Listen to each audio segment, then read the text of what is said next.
I feel that with the what? It's like, it's just me and you talking, bro. Like, this is not here. That's No, not it is hard to get past the cameras. Okay.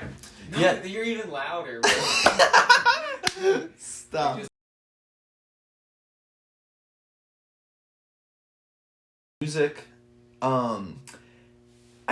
it resonates with me. Like, I remember certain memories based on music. Like, if I hear a song and I can remember the memory associated with that song. Like, if I hear, like, say, like, Lights by Ellie Goulding, for whatever reason, like, I remember, like, summer 2012. You know what I mean? It's just, like, kind of like that vibe that they give off. And I feel like with the different artists, they kind of appeal to, like, my emotions differently.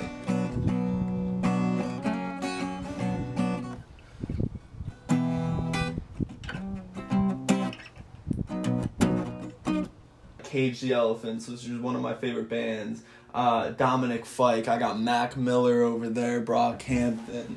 Some more Cage the Elephants. And just like kind of like the different moods that I feel. And kind of like it makes you fully engage in the emotion that you're feeling, you know?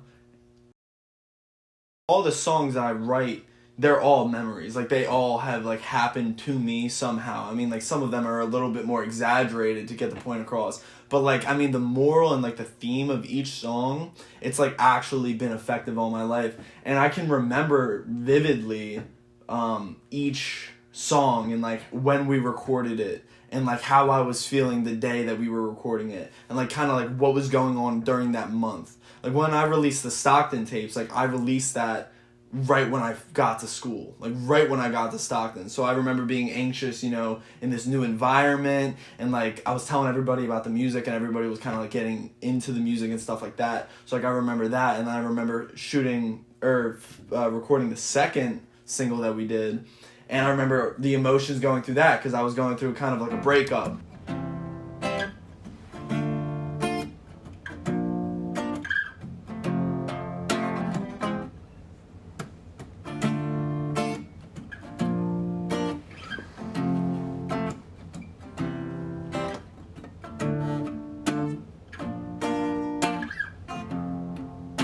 Like when it comes to like the songwriting process, I would just come up with a chord progression and kind of hum along a melody to it. I wouldn't even come up with lyrics just yet. I would just kind of get a chord progression and kind of find a melody. And then once you establish the melody, you kind of fill in the melody with lyrics.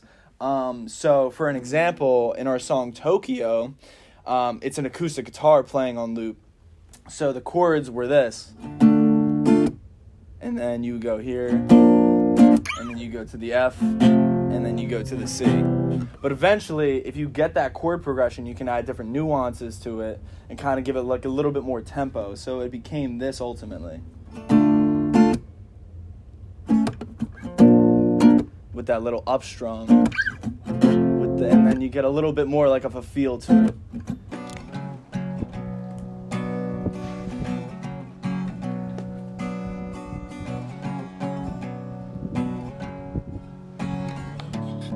So with Dom, it literally just opened up the whole world of music. I remember I taught myself how to play guitar. You know, I YouTube University pretty much. I just learned how to play the chords and just kind of like learn how to play my favorite music. But I came to a point, like a roadblock into the process when I couldn't figure out how to record it. And I couldn't figure out how to produce it properly. Well, we met our junior year of high school in our zoology class. It was a very easy course. We all took it. Well, I was a senior and he was a junior. And we didn't really talk that much. But one day he was posting on Instagram a bunch of videos of him playing the guitar. So I swiped up, and I was already making music for like a couple of years at that point. And I was like, I wanted to find people to produce for. And I was like, yo, this is sick. Like, we should make some stuff. And then the rest is history. I use Logic Pro X. Like, I got the basic stuff pretty quickly, but like, because I used GarageBand before, and it's basically just like GarageBand Plus is like what it is. So like I would use, but GarageBand was like, didn't have as much stuff in it. So I would just watch YouTube tutorials and stuff, and it's like very easy if you just sit there and watch like an hour tutorial on something, and you just get the swing of things with it. Yeah.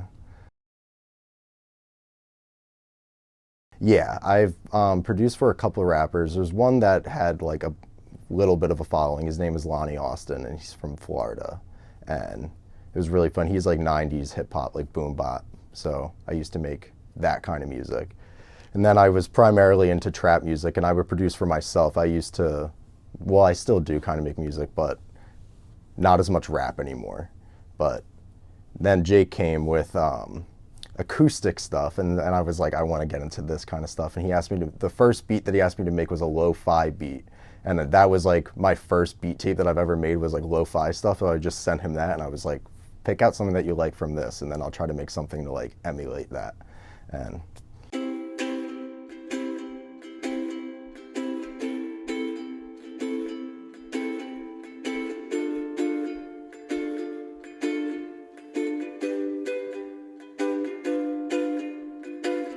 palm trees down in Florida make love hot as sauna, hot cold as Minnesota, heartbreaker with me.